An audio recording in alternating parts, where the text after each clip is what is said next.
ಖಾತೆ ಹಂಚಿಕೆಗೂ ಈ ಸೂರ್ಯಗ್ರಹಣ ಅಡ್ಡಿ ಆಗ್ತಾ ಇದೆ. ಅಯ್ಯೋ, ಇಲ್ಲಿವರೆಗೂ ಮತ್ತೆ ಗ್ರಹಣನೇ ಹಿಡಿದಿದೆಯಲ್ರಿ, ಇಲ್ಲಿವರೆಗೂ ಅಡ್ಡಿ ಆಗಿದೆಯಲ್ಲ, ಅದಕ್ಕೆ ಯಾವ ಗ್ರಹಣ ಕಾರಣ? ಚಂದ್ರಗ್ರಹಣನ? ಇನ್ಯಾವ ಗ್ರಹಣ? ಈಗ ಸೂರ್ಯಗ್ರಹಣದ ಒಂದು ನೆಪ ಸಿಗ್ತಾ ಇದೆ. ಅದಕ್ಕೆ ಒಂದು ಪೂರಕವಾದಂಥ ಸುದ್ದಿ ಇಲ್ಲಿದೆ. Let's have a look.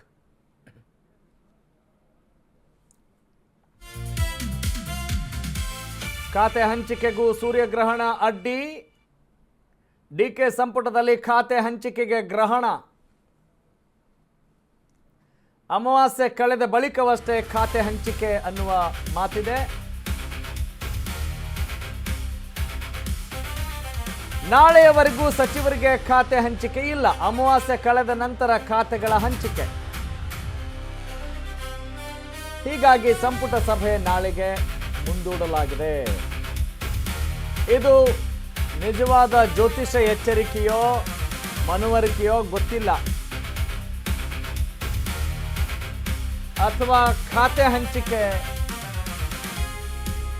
ಯಾಕೆ? ಒಟ್ಟಿನಲ್ಲಿ ಹಲವು ಊಹಾಪೋಹಗಳು ಗರಿಗೆದರಿದ್ದಾವೆ. ಖಾತೆ ಹಂಚಿಕೆಗೂ ಈಗ ಸೂರ್ಯಗ್ರಹಣದ ಅಡ್ಡಿಯ ಮಾತು ಕೇಳಿ ಬರ್ತಾ ಇದೆ. ಜನರಿಗೆ ನೋಡ್ರಿ, ನೀವು ಗ್ರಹಣ ಅಂತೀರೋ, ಹಣ ಅಂತೀರೋ, ಡ್ಯಾಶ್ ಅಂತೀರೋ, ಏನಾದರೂ ಅನ್ನಿರಿ, ಬರೀ ಕಾರಣಗಳನ್ನು ಕೇಳ್ಕೊಂಡೇ ಕೂತ್ಕೊಳ್ಬೇಕಾ ಅನ್ನೋದು ಜನರ ನಿಜವಾದ ಅಂತರಾಳ, ನಿಜವಾದ ಮನದಾಳ. ನಾಳೆವರೆಗೂ ಕೂಡ ಸಚಿವರಿಗೆ ಖಾತೆ ಹಂಚಿಕೆ ಇಲ್ಲ. ಅಮಾವಾಸ್ಯೆ ಕಳೆದ ನಂತರ ಖಾತೆಗಳ ಹಂಚಿಕೆ ಮಾಡಲಾಗುತ್ತೆ ಅನ್ನೋದು ಸದ್ಯದ ಮಾಹಿತಿ. ಹೀಗಾಗಿ ಸಂಪುಟ ಸಭೆ ನಾಳೆಗೆ ಮುಂದೂಡಲಾಗಿದೆ. Yes, this is the news, this is the story. Okay, ಇದು ಸುಮ್ಮನೆ ಒಂದು ಕಾರಣ ನೆಪ ಆಗ್ತಾ ಇದೆಯಾ ಅಥವಾ ನಿಜಕ್ಕೂ ಕೂಡ ಇದರಲ್ಲಿ ಸತ್ಯಾಂಶ ಇದೆಯಾ? ಹೀಗೆ ಹಲವು ಪ್ರಶ್ನೆಗಳಿದ್ದಾವೆ. ನೋಡ್ರಿ, ಗ್ರಹಣ ಅಂತ ಬಂದಾಗ ಅದು ಹಲವರ ನಂಬಿಕೆಗೆ ಬಿಟ್ಟಂಥ ವಿಚಾರ. ಮತ್ತು ಜ್ಯೋತಿಷಿಗಳು ಕೂಡ ಹೇಳುವ ಪ್ರಕಾರ ಯಾವ್ಯಾವ ಭಾಗದಲ್ಲಿ ಯಾವ ರೀತಿಯಾಗಿ ಪರಿಣಾಮವನ್ನು ಬೀರುತ್ತೆ ಅನ್ನೋದನ್ನು ಅವರು ಕೂಡ ಹೇಳ್ತಾ ಇರ್ತಾರೆ. ಬಹುತೇಕ ಸಂದರ್ಭಗಳಲ್ಲಿ ನಮ್ಮ ಮನಸ್ಥಿತಿಯ ಮೇಲೆ ಈ ಗ್ರಹಣ ಕೆಲಸ ಮಾಡುತ್ತೆ ಅನ್ನುವವರು ಕೂಡ ಇದ್ದಾರೆ. ಹೀಗಾಗಿ ಅದು ಒತ್ತಟ್ಟಿಗಿರಲಿ, but it should not become the reason, one more reason. ಇದು ಮತ್ತೊಂದು ಕಾರಣ ಆಗಬಾರ್ದು ಅನ್ನೋದಷ್ಟೇ ನಮ್ಮ ಕಳಕಳಿ ಮತ್ತು ಕಾಳಜಿ. ಒಟ್ಟಿನಲ್ಲಿ ಸರ್ಕಾರ ಹೆಂಗೆ ನಡಿಬೇಕು, ಎಲ್ಲ ಮುಹೂರ್ತಗಳ ಮೇಲೆ, ಲೆಕ್ಕಾಚಾರದ ಮೇಲೆ ನೀವು ನಿರ್ಧಾರಗಳನ್ನ ತೆಗೆದುಕೊಳ್ತೀರಾ? ಇಲ್ಲ ತಾನೇ, ಸುಮ್ಮನೆ ಏನೋ ಒಂದು ಬಿಟ್ಬಿಡೋದು ಅಲ್ವೇ? ಎಸ್, ಪೂರಕವಾದ ಸುದ್ದಿ. ಓಕೆ, ಅವರವರ ನಂಬಿಕೆಗೆ ಬಿಟ್ಟಂಥ ವಿಚಾರ. ಈಗ ಅಜ್ಜಯ್ಯನ ನಂಬ್ತಾರೆ ಧರ್ಮಿಷ್ಠ ಮುಖ್ಯಮಂತ್ರಿ. ಹೌದು, ಅಜ್ಜಯ್ಯ ಮಹಾತ್ಮರು. ಅವರ ಸೂಚನೆಯಂತೆ ಮುಖ್ಯಮಂತ್ರಿ ಡಿಕೆ ಶಿವಕುಮಾರ್ ರಾಜಕೀಯ ಹೆಜ್ಜೆ ಕೂಡ ಇಡ್ತಾರೆ ಅನ್ನೋದು ಈಗ ಗೊತ್ತಾಗಿದೆ. ನೊಣವಿನಕೆರೆ ಅಜ್ಜಯ್ಯನ ಸೂಚನೆ ಅನುಸಾರ ಡಿಕೆ ನಡೆ ನಿರ್ಧಾರ ಆಗುತ್ತೆ. ಮುಖ್ಯ ತೀರ್ಮಾನ ತೆಗೆದುಕೊಳ್ಳುವಾಗ ಅಜ್ಜಯ್ಯನ ಮೊರೆ ಹೋಗೋದು ನಮಗೆ ನಿಮಗೆಲ್ಲ ಗೊತ್ತಿರುವಂಥ ಸಮಾಚಾರ. ಈಗ ಅಜ್ಜಯ್ಯನ ಸೂಚನೆಯಂತೆಯೇ ಖಾತೆ ಹಂಚಿಕೆಗೆ ಸಮಯ ನಿಗದಿ ಮಾಡ್ತಾ ಇದ್ದಾರಾ? ವಿಧಾನಮಂಡಲ ಅಧಿವೇಶನ ಶುರುವಾಗುವ ದಿನವೇ ಖಾತೆ ಹಂಚಿಕೆಗೂ ಸಂಬಂಧಪಟ್ಟ ಹಾಗೆ ಇಲ್ಲಿ ತೀರ್ಮಾನವನ್ನು ಕೈಗೊಳ್ಳಬಹುದು. ಅದೃಷ್ಟವಶಾತ್ ನಾಳೆಯ ಕಲಾಪ ಸಂತಾಪಕ್ಕೆ ಮಾತ್ರ ಸೀಮಿತವಾಗಿರುತ್ತೆ. ಶುಕ್ರವಾರದಿಂದ ಪ್ರಶ್ನೋತ್ತರ ಕಲಾಪ ಶುರುವಾಗುತ್ತೆ. ಸಚಿವರಿಗೆ ಒಂದು ದಿನ ಸಮಯ ಕೂಡ ಇರುತ್ತೆ. ಅಷ್ಟರೊಳಗೆ ತಮ್ಮ ಇಲಾಖೆ ಪ್ರಶ್ನೆಗಳಿಗೆ ಸಿದ್ಧರಾಗಬೇಕು, ರೆಡಿ ಆಗಬೇಕು ಸಚಿವರು. ಶನಿವಾರ ಮತ್ತು ಭಾನುವಾರ ಕಲಾಪಗಳು ನಡೆಯೋದಿಲ್ಲ. ಹಾಗಾಗಿ ಸಚಿವರು ಅನಾಯಾಸವಾಗಿ ಬಚಾವ್ ಆಗ್ತಾರೆ. That is the point. Yes, ಒಂದು ಅಗೋಚರ ಶಕ್ತಿ ನಮ್ಮನ್ನು ಮುನ್ನಡೆಸ್ತಾ ಇರುತ್ತೆ. ಅದು ಹಲವು ಗುರುಗಳ ಸಾಕಾರ ರೂಪದಲ್ಲಿ, ಹಲವು ಸ್ವಾಮೀಜಿಗಳ ಸಾಕಾರ ರೂಪದಲ್ಲಿ, ಹಲವು ದೇವರುಗಳ ಸಾಕಾರ ರೂಪದಲ್ಲಿ ತೀರ್ಮಾನವನ್ನು ತೆಗೆದುಕೊಳ್ಳೋದು, ನಂಬಿಕೆಯನ್ನು ಇಟ್ಕೊಳ್ಳೋದು ಸಹಜ.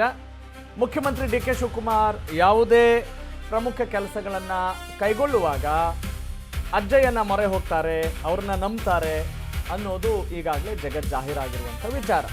ಹೌದೇ? ಹಾಗಾಗಿ ಅವರಿಗೆ ಧರ್ಮಿಷ್ಠ ಮುಖ್ಯಮಂತ್ರಿ ಡಿ ಕೆ ಶಿವಕುಮಾರ್ ಅಂತ ಹೇಳಿದರೂ ಕೂಡ ತಪ್ಪಾಗೋದಿಲ್ಲ.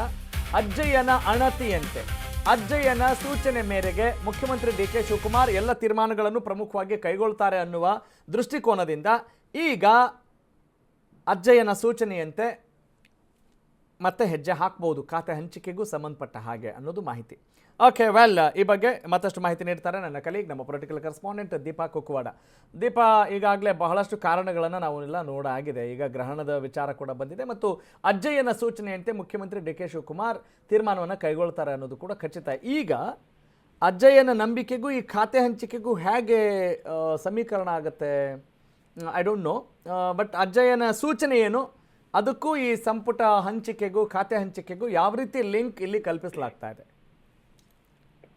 ರಾಘವ್ ಸೂರ್ಯ, ಅದೆಲ್ಲ ಒಂದು ಬಿಲೀವ್ ಅನ್ನುವಂತಹದನ್ನ ಇಟ್ಕೊಂಡ್ರೆ ಸಹಜವಾಗಿ ಏನೇ ಕೆಲಸ ಕಾರ್ಯಗಳನ್ನ ಮಾಡುವಂತಹ ಸಂದರ್ಭದಲ್ಲಿ ಡಿ ಕೆ ಶಿವಕುಮಾರ್ ಅಜ್ಜಯ್ಯರ ಮೊರೆ ಹೋಗುವಂತಹದ್ದು ಅಥವಾ ಅಲ್ಲಿ ಒಂದಿಷ್ಟು ಮಾತುಕತೆ ಮಾಡ್ಕೊಂಡು ಬರುವಂತಹದ್ದು ಎಲ್ಲವೂ ಕೂಡ ಆಗ್ತಾ ಇದೆ.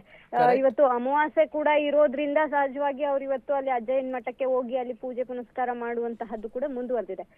ಆದ್ರೆ ಇದೆಲ್ಲವೂ ಕೂಡ ಹೈಕಮಾಂಡ್ ನಾಯಕರುಗಳು ಆಡಿಸ್ತಿರುವ ಆಟವಾ ಅಥವಾ ಡಿ ಕೆ ಶಿವಕುಮಾರ್ ತಮ್ಮ ಪರಮಾಪ್ತರಿಗೆ ಒಂದಿಷ್ಟು ಉನ್ನತ ಅಂದ್ರೆ ಪ್ರಬಲ ಖಾತೆಗಳನ್ನ ಕೊಡಿಸ್ಬೇಕು ಅನ್ನುವಂತ ನಿಟ್ಟಿನಲ್ಲಿ ಈಗ ಮಾಡ್ತಿದ್ದಾರಾ, ಅಥವಾ ಇನ್ಯಾವುದೇ ಗೊಂದಲ ಆಗಬಾರ್ದು ಅನ್ನುವಂತ ನಿಟ್ಟಿನಲ್ಲಿ ಏನಾದ್ರೂ ಈ ರೀತಿ ಪಟ್ಟಿ ಫೈನಲ್ ಮಾಡೋದಿಕ್ಕೆ ತಡ ಮಾಡ್ತಿದ್ದಾರಾ ಗೊತ್ತಿಲ್ಲ. ಒಂದಕ್ಕೊಂದು ತಾಳಮೇಳ ಇಲ್ಲ ಅನ್ನುವಂತಹ ನಿಟ್ಟಿನಲ್ಲಿಯೇ ಒಂದಿಷ್ಟು ಈ ಒಂದು ವಾತಾವರಣ ಸೃಷ್ಟಿ ಆಗ್ತಿದೆ. ಹೈಕಮಾಂಡ್ ನಾಯಕರು ನಾವು ಮಾಡಿ ಕಳಿಸ್ತೇವೆ ಅನ್ನುವಂತಹದ್ದನ್ನ ಹೇಳೋದು, ಅಥವಾ ಡಿ ಕೆ ಶಿವಕುಮಾರ್ ದೆಹಲಿಗೆ ಹೋಗಿ ಬಂದು 2-3 ದಿನ ಆದ್ರೂ ಕೂಡ ಪಟ್ಟಿ ಫೈನಲ್ ಆಗದೆ ಇರೋದು, ಅದರ ಮಧ್ಯೆ ಇದೀಗ ಅಜ್ಜಯ್ಯ ಮಠಕ್ಕೆ ಹೋಗಿ ಕೂತಿರುವ ಎಲ್ಲವೂ ಕೂಡ ಒಂದಕ್ಕೊಂದು ಲಿಂಕ್ ಇದ್ರೂ ಕೂಡ ಯಾವುದು ಫೈನಲ್ ಆಗಿಲ್ಲ ಅನ್ನುವಂತಹದ್ದಂತೂ ಸ್ಪಷ್ಟ ಇದೆ. ಇವತ್ತು ಸಂಜೆ ಒಳಗೆ ಆಗ್ಲೇಬೇಕಾದಂತಹ ಅನಿವಾರ್ಯತೆ ಇದೆ. ಯಾಕಂದ್ರೆ ನಾಳೆಯಿಂದ ಅಧಿವೇಶನ 2 ದಿನ ಕಳೆದ್ರೂ ಕೂಡ ಮುಂದಾದ್ರೂ ಅಂದ್ರೆ ಸೋಮವಾರದಿಂದ ಆದ್ರೂ ಅವರು ಉತ್ತರ ಕೊಡ್ಲೇಬೇಕಾದಂತಹ ಅನಿವಾರ್ಯ ಪರಿಸ್ಥಿತಿ ಸಚಿವರುಗಳಿಗೆ ಇದೆ. ಹಾಗಾಗಿ ಇಲ್ಲಿ ಅಜ್ಜಯ್ಯನ ಮಠಕ್ಕೆ ಹೋಗುವಂತಹದ್ದು, ಅಲ್ಲಿ ಪೂಜೆ ಮಾಡುವಂತಹದ್ದು ಅವರು ಹೇಳಿದಂತೆಯೇ ಇದು ನಡೀತಾ ಇದೆ ಅನ್ನುವಂತಹದ್ದು ಎಲ್ಲವೂ ಕೂಡ ನಿಜ. ಆದ್ರೂ ಕೂಡ ಅಲ್ಟಿಮೇಟ್ ಪಟ್ಟಿ ಹೊರಗೆ ಬರ್ಲೇಬೇಕು. ಅದು ಯಾವಾಗ ಅನ್ನುವಂತಹದ್ದಷ್ಟೇ ಸದ್ಯಕ್ಕಿರೋ ಪ್ರಶ್ನೆ. Raghav Surya. Got it. Thank you Deepa.